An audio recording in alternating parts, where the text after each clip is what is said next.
Hey everyone, welcome back. In this quick guide, I'll show you how to switch your Google Drive view from the grid layout to the list layout. Yeah, it's super simple, but Google kind of hides the button. So let's walk through it. First, open Google Drive in your browser and make sure you're signed into the right account. If you're seeing your files in big square boxes, that means you're in the grid view.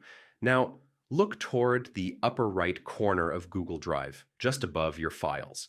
You'll see a little icon that looks like a stack of lines or sometimes a grid. That's the view toggle. Yeah, it's pretty easy to miss. Go ahead and click that icon. When you click it, Google Drive instantly switches from grid view to list view. And the list layout gives you longer file names, more sorting control, and just a cleaner look overall. If you ever want to switch back, just click the same button again.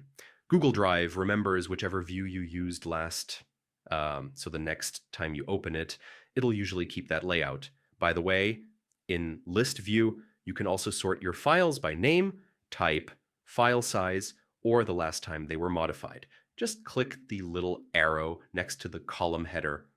It makes organizing things a lot easier, especially if you keep too many files like I do, and that's all it takes to change from grid view to list view in Google Drive. If this helped you out, go ahead and like the video and subscribe for more quick guides. And yeah, I'll see you in the next one.